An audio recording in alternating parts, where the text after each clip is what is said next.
Ya, salam, selamat sore Pak Yusak. Salam, selamat Ya, sore. senang bisa jumpa dengan Pak Yusak Ya, sore hari ini. Tuhan, amin. Ya, dalam acara Suara Sahabat sore ini kita akan membahas tentang kualitas hidup kekristenan. Ya, saya dengar-dengar ada beberapa hal yang Pak Yusak dengar kemudian ingin untuk mempertanyakan dalam acara Suara Sahabat malam hari ini. Kita bisa berbincang malam ini tentang hal kualitas kekristenan. Ya. Silakan Pak Yusak, mungkin ada beberapa hal yang ingin Pak Yusak sampaikan untuk bisa kita sama-sama mendengarkan. Saya akan menjelaskan beberapa hal yang akan ditanyakan oleh Pak Yusak pada malam hari ini supaya pemirsa di rumah, saudara-saudara di rumah bisa mendengarkan tayangan ini dan menjadi pelajaran dalam kehidupan kita sebagai orang-orang percaya kepada Kristus. Silakan Pak Yusak. Kita sebagai manusia yang bersosialisasi, kita butuh kualitas hidup, apalagi kita sebagai orang Kristen. Nah, karena saya orang Kristen, pengikut Kristus, saya harus berpatokan pada Alkitab. Nah, sore hari ini saya akan ambil dari kitab Yakobus 1 ayat 12 sampai dengan 18 dengan perikop pengujian dan pencobaan. Tapi lebih spesifik saya mau bertanya dan sharing dengan Pak Pendeta di ayat 12. Seperti begini bunyinya ayat 12 dari Yakobus 1 ayat 12. Berbahagialah orang bertahan dalam cobaan, sebab apabila ia sudah tahan uji, ia akan menerima mahkota kehidupan yang dijanjikan Allah kepada barang siapa yang mengasihi Dia. Dan apabila seorang dicobai, janganlah ia berkata, pencobaan ini datang dari Allah. Sebab Allah tidak dapat dicobai oleh orang jahat dan ia sendiri tidak mencobai siapapun. Nah, ini konteks dua ayat ini dulu. Saya mau sharing dengan Pak Pendeta soal kualitas hidup manusia Kristen. Apalagi di luar kita bersosialisasi dengan orang yang di luar kekristenan. Kita harus sebagai orang Kristen ini harus bisa menempatkan diri sebagaimana pengikut Kristus, tapi tidak menonjolkan keimanan kita sebagai orang Kristen. Bagaimana pandangan Bapak? Baik, saudara, ada beberapa hal yang sore hari ini ditanyakan oleh Pak Yusak, sahabat saya, ya, tentang kualitas kekristenan. Dan menurut Pak Yusak bahwa memang Tuhan tidak bisa dicobai karena Tuhan juga tidak mencobai manusia. Kadang-kadang manusia berpendapat bahwa dia bisa melakukan segala sesuatu untuk Tuhan, dia bisa berbuat semuanya untuk Tuhan, dan itu menandakan sebagai kualitas hidup kekristenan. Tapi buat saya pada sore hari ini saya ingin beritahu tentang satu hal penting, bahwa kita umat atau orang-orang percaya atau manusia, kita tidak bisa melakukan sesuatu buat Tuhan. Karena buat saya hidup kita ini yang berbuat kepada kita adalah Tuhan. Tuhan yang mengerjakan semua hidup kita, Tuhan yang memberkati hidup kita, Tuhan punya semuanya. Dan Tuhanlah yang bisa untuk membuat kita dimuliakan. Tuhanlah yang bisa membuat kita menjadi orang-orang yang kuat. Tuhan yang bisa memberikan kita kekayaan, Tuhan yang bisa memberikan kita hikmat. Semua adalah pemberian Tuhan. Jadi kita manusia, ketika Tuhan berikan sesuatu dalam hidup kita, tugas kita adalah bagaimana kita bisa melakukan yang terbaik buat Tuhan. Nah, kekristenan kehidupan yang berkualitas adalah kekristenan yang selalu dalam kehidupannya merendahkan hidupnya di hadapan Tuhan dan menganggap kehidupannya ini semua terjadi karena kemuliaan Tuhan, karena keinginan Tuhan supaya dia mendapat sesuatu yang kuat dari Tuhan. Nah, jadi kalau kekristenan kemudian kita mulai anggap bahwa hidup kita ini kita bisa buat semuanya buat Tuhan, kita bisa kerjakan semua buat Tuhan, dan sepertinya yang kita kerjakan itu dalam kehidupan, entah itu pelayanan sebagai seorang gembala, sebagai seorang pendeta, sebagai seorang sahabat, sebagai seorang Kristen, seorang jemaat. Kemudian dia datang dan contoh, dia memberikan sesuatu, dan pemberian itu menyatakan bahwa semuanya itu, semua yang dia kerjakan itu pemberiannya itu untuk Tuhan. Padahal buat saya pemberian-pemberian ketika dia melakukan sesuatu itu untuk baliknya, impact baliknya kepada kehidupannya sendiri. Jadi sebenarnya kita ini tidak melakukan sesuatu buat Tuhan, itu buat saya. Ya, jadi kalau ada pendapat-pendapat yang lain bahwa kita melakukannya untuk Tuhan, yaitu terserah orang-orang tersebut. Tapi buat saya kualitas kekristenan adalah orang bagaimana dalam hidupnya dia bisa mengerti, memahami dirinya bahwa dia ini adalah ciptaan, bukan yang menciptakan manusia. Ya, amin. Saya mau sharing lagi tentang ayat di Yakobus 1 ayat 19 sampai dengan ini Pak, ayat 27. Ya. Yang saya mau pertanyakan lagi, karena di sini judul perikop pendengar atau pelaku firman. Ya. Nah, kita ini sebagai orang Kristen, apa yang diharapkan para gembala? Apakah kita sebagai pendengar atau pelaku firman? Ya. Oke. Ya. Sahabat Facebook yang terkasih, saudara yang ikut bersama dalam acara Suara Sahabat. Ini sahabat saya Pak Yusak, ini asalnya dari Ambon. Ya. Dia kebetulan bersama-sama dengan saya di Makassar, dan dia anak Tuhan, dia percaya benar kepada Tuhan, dan karena dia mendengarkan beberapa hal dari yang pernah saya sampaikan, dan akhirnya pada malam hari ini dia bisa berjumpa dengan saya di tempat ini ya. Ini hal yang menarik, bahwa kehidupan seorang gembala, seorang pendeta, ataupun jemaat Tuhan, ataupun pemirsa di rumah yang percaya kepada Tuhan, apakah kita ini mau jadi pendengar atau mau jadi pelaku firman? Saudara, semua kita yang hidup pada saat ini sebenarnya kita ini harus menjadi pelaku-pelaku firman. Nah, tidak hanya duduk diam dengar kemudian pulang berikan persembahan dan semua yang kita kerjakan itu. Tidak, kita harus menjadi pelaku, benar-benar pelaku. Pelaku itu artinya begini, apa yang tercatat dalam firman itu kita kerjakan. Baik kita kerjakan di rumah kita, di gereja, atau di mana saja, di tempat kerja kita, di kantor dan lain sebagainya. Kita harus menjadi pelaku-pelaku firman. Apa yang dikatakan oleh Tuhan Yesus dalam pelayanannya hampir 3,5 tahun, dia menyatakan bahwa dalam pekerjaan-pekerjaan yang dia kerjakan, yang dia lakukan, dalam pengajaran dia sampaikan bahwa hidup kita ini harus menjadi pelaku firman. Karena orang-orang yang melakukanlah yang akan mendapat bagian dalam kerajaan surga. Saudara, kalau hanya menjadi pendengar seperti seorang penonton yang tidak turut dalam pertandingan. Nah, kalau dalam pertandingan bola, kemudian saudara tidak turut di dalamnya, Pak, saudaranya menjadi penonton, bertepuk tangan, bersukaria, tapi saudara tidak mengalami sesuatu. Kemenangan hanya orang yang bermain yang merasakan. Nah, jadi begitu Pak Yusak, kira-kira dalam hidup kita, kalau kemudian kita hanya jadi pendengar, kita hanya jadi penonton, maka kita tidak merasakan pertandingan itu. Dan yang merasakan hanya orang yang bermain. Nah, orang-orang yang bermain yang akan bisa meraih kemenangan di dalam permainan itu. Nah, dalam hidup kita kekristenan, kalau kita tidak ikut serta, kita tidak menjadi pelaku di dalam, maka sebenarnya kita hanya sebagai jadi orang-orang yang ada di luar, yang tidak bisa berbuat apa-apa. Kita tidak bisa menentukan kemenangan, kita tidak bisa menentukan apa yang harus kita kerjakan, dan kita tidak bisa menentukan apa-apa. Tapi kita bisa teriak dari luar, masukkan gol, masukkan gol. Kita bisa bicara begitu, tapi kita sendiri sebenarnya tidak mengalaminya. Dan sebenarnya sukacita tidak kita dapatkan karena kita hanya sebagai seorang penonton atau pendengar.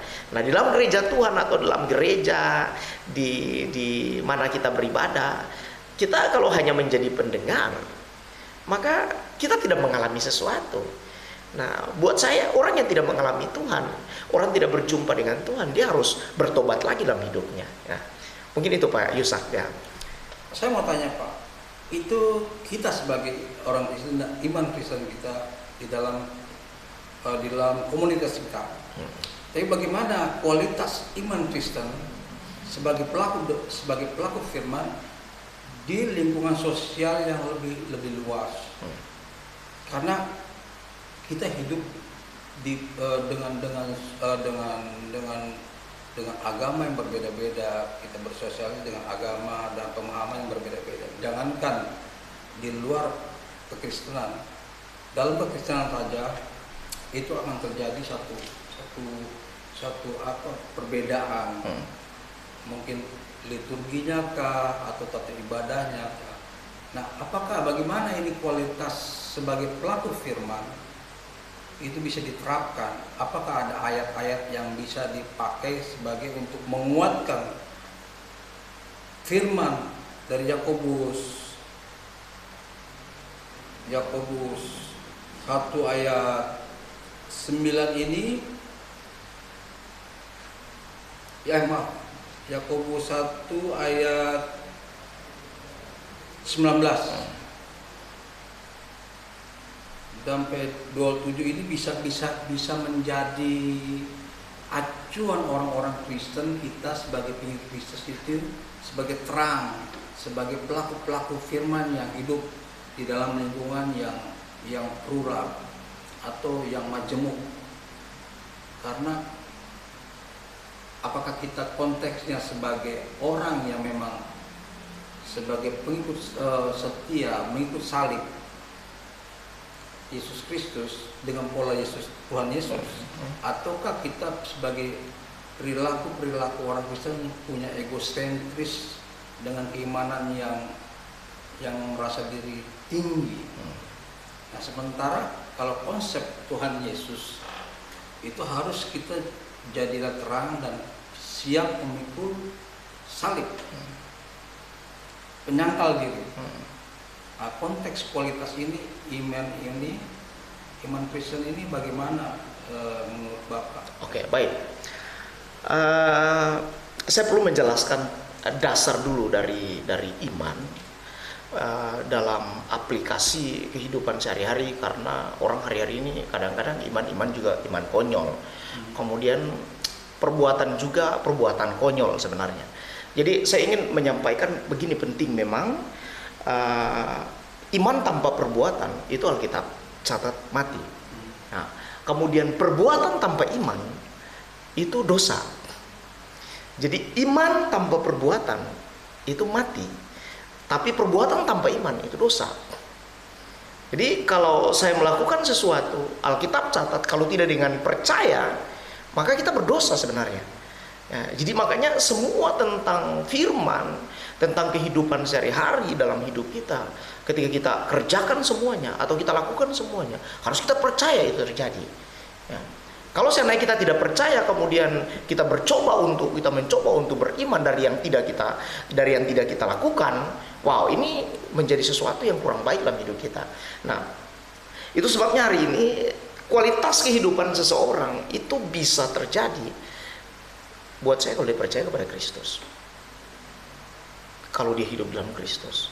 Karena di luar Kristus tidak ada kebaikan di sana. Kebaikan tentang Tuhan itu tidak ada.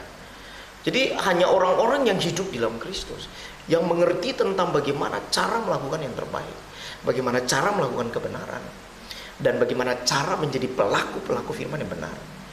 Karena banyak orang juga kemudian dalam kehidupan berpikir bahwa saya sudah melakukan firman, saya sudah kerjakan ini, saya sudah buat ini.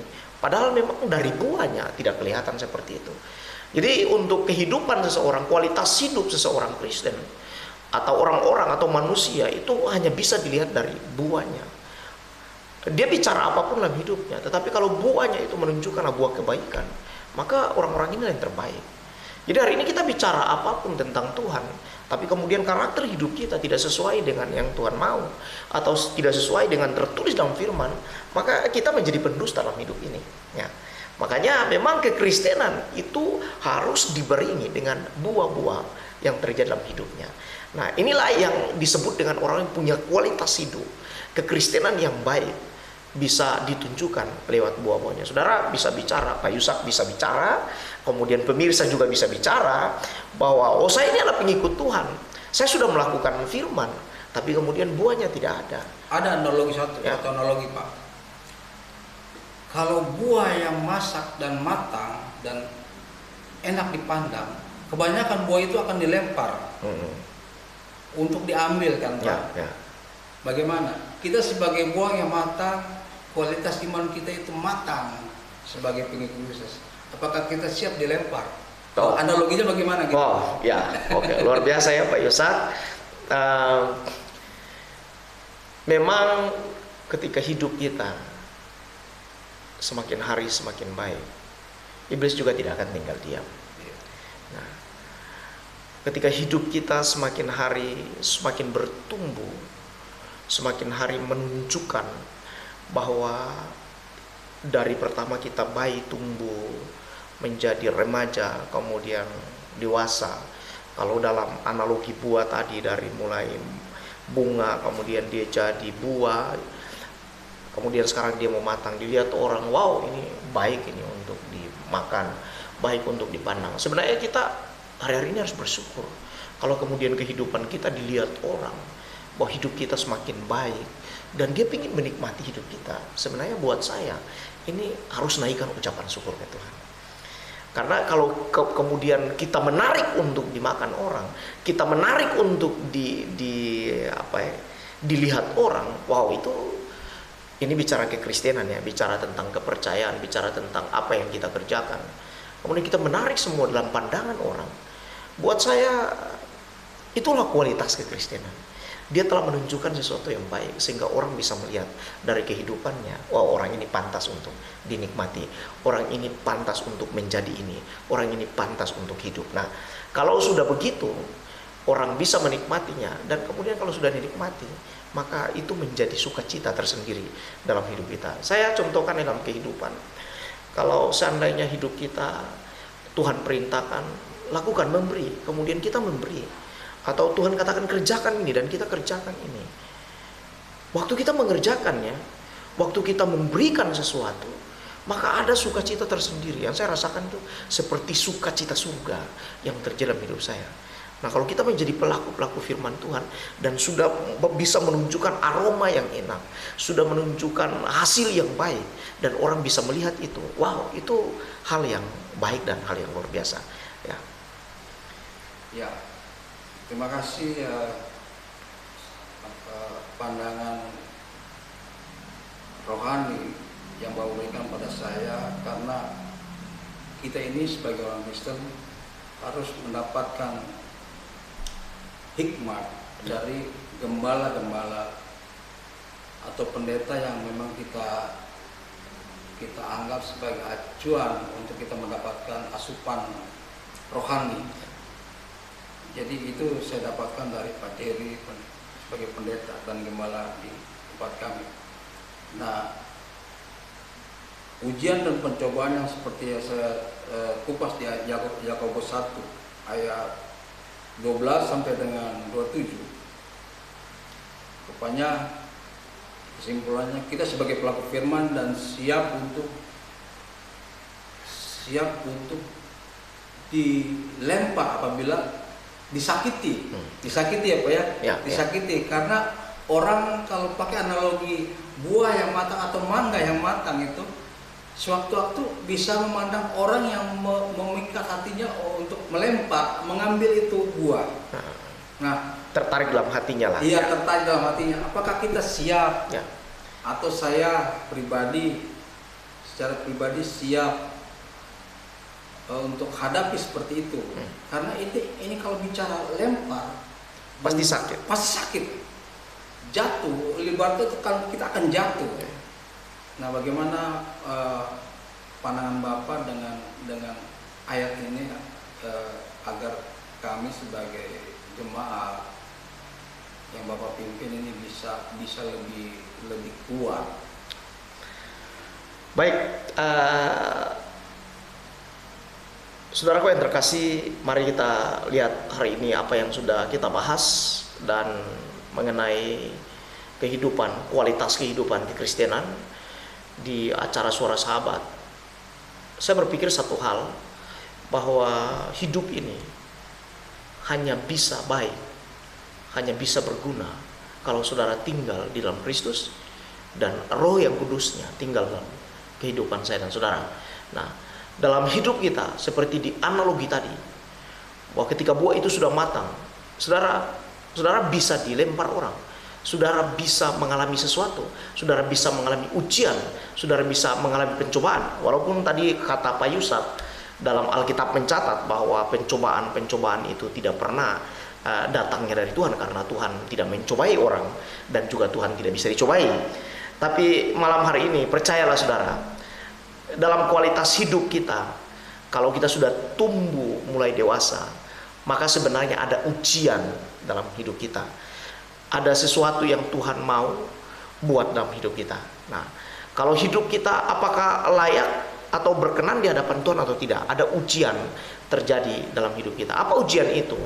Ujian dalam hidup kita, kalau seandainya kita dalam posisi ujian ekonomi, contoh, kita tidak tahu mengatur keuangan, maka ujian akan datang dalam posisi bagaimana cara mengatur keuangan yang benar. Nah, kalau ujian datang dalam masalah persinahan, berarti kita belum bisa melewati itu. Maka ujian akan datang dalam posisi itu, supaya kita tahu bahwa hal ini salah di hadapan Tuhan. Itu sebabnya hari-hari ini kekristenan harus buah matang. Kemudian kalau buah sudah matang dan saudara hidup dalam Kristus, saudara hidup dalam roh, maka walaupun tadi dilempar, kata Pak Yusak, dilempar, kemudian jatuh dan bisa dinikmati oleh orang tersebut, tapi bijinya kita perlu ingat, atau benihnya itu akan tumbuh. Nah, karena ada Kristus dalamnya. Jadi kalau saudara sudah matang, saudara percayalah, masuklah dalam ujian itu. Jangan kita menghindari ujian itu.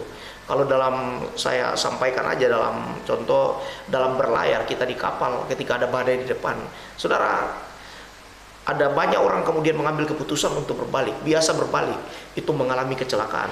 Tapi kalau kita tetap maju, terus maju dalam badai itu, maka saya percaya di ujung sana ada sesuatu yang besar yang Tuhan siapkan. Ada kedamaian, ada sukacita, bahkan ada yang tenang yang Tuhan siapkan untuk kita.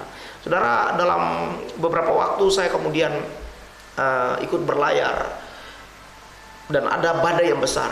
Dalam keputusan-keputusan tertentu, seorang nakoda dia mengambil keputusan untuk tetap maju, dan benar, waktu kami maju terus, mendayung terus, maju berdayung, dan ternyata di depan sana ada hal yang Tuhan siapkan yang terbaik. Ada gelombang yang semakin hari, badai itu semakin hari semakin teduh. Saudara, dalam hidup ini ketika ada badai, maju terus dalam Tuhan. Ketika ada persoalan apapun yang dianggap dalam hidup manusia, itu adalah cobaan atau ujian atau apapun yang terjadi dalam hidup kita, itu tetap kita maju terus, melangkah terus, jangan sampai kita mundur, karena ada hal yang terbaik yang Tuhan siapkan buat hidup kita. Saudara, sekali waktu ada seorang nabi besar, namanya Nabi Elia. Ketika dalam 3,5 tahun tidak ada hujan turun, dalam 3 tahun tidak ada hujan turun di Israel atas pernyataannya dia. Kemudian satu kali waktu Tuhan sampaikan bahwa hujan itu akan turun untuk membasahi negeri Israel, dan dia berkata kepada bujangnya, coba kamu lihat, 1 kali dia naik belum ada, 2 kali, sampai 7 kali dia naik, dan waktu kali ke-7 dia naik dan melihat ke arah laut, ternyata ada awan yang kecil, ada harapan yang kecil di sana, dan ternyata harapan yang kecil itu akan muncul harapan yang besar dalam hidup kita dan menjadi kenyataan. Begitu dengan hidup kita hari-hari ini. Ketika ada masalah, ada apapun, terobos itu, maju terus. Ketika mangga itu sudah matang atau buah itu sudah matang, biarkan buah itu dinikmati, karena dari benihnya itu akan tumbuh pohon yang lain, dan pohon itu akan berbuah, dan hasilnya juga akan dinikmati oleh orang-orang yang lain. Percayalah, pada malam hari ini, dalam bincang kita malam ini, ada sesuatu yang besar yang Tuhan akan kerjakan dalam hidup kita. Saya berharap pemirsa di rumah dan saudara-saudara yang ada di rumah, dimanapun saudara berada, tetaplah ikuti tayangan-tayangan kami selanjutnya, dan percayalah Tuhan akan berkati walaupun hanya lewat live streaming ya. Pada kesempatan ini saya percaya ada hal yang kuat yang Tuhan berikan buat saya dan saudara. Pak Yusak, terima kasih atas kedatangannya bersama dengan kami di studio ini, dan saya berharap ini bukan kali yang pertama, tapi ada waktu-waktu yang berikutnya ketika Pak Yusak mendengarkan apa yang kami sampaikan dan bisa untuk mempertanyakan sesuatu. Begitu dan pemirsa di rumah, baik yang ada di kota Makassar ataupun yang ada di luar daerah, ketika berkunjung ke Makassar, saudara bisa mampir ke tempat kami di Jalan Sungai Sadang dan untuk bisa berbincang-bincang dengan kami. Siapa saja, dari mana saja, dari kalangan mana saja, ras mana, suku mana saja, agama mana saja, bisa berbincang-bincang dengan kami di tempat ini untuk mendapatkan hasil yang baik. Pertanyaan-pertanyaan yang berkualitas akan melahirkan hal-hal yang berkualitas dalam kehidupan kita.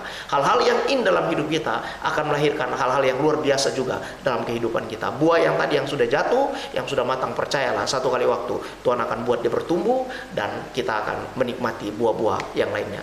Tuhan Yesus yang menjadi sumber jawaban dalam hidup kita, kiranya memberkati kita semua. Pak Yusak, terima kasih atas kedatangannya malam hari ini.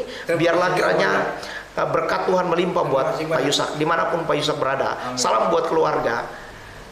Saudara pemirsa di rumah, tetaplah bersama dengan kami dalam tayangan ini, dan saudara akan mengikuti tayangan-tayangan selanjutnya. Tuhan Yesus kiranya memberkati kehidupan kita semua. Amin.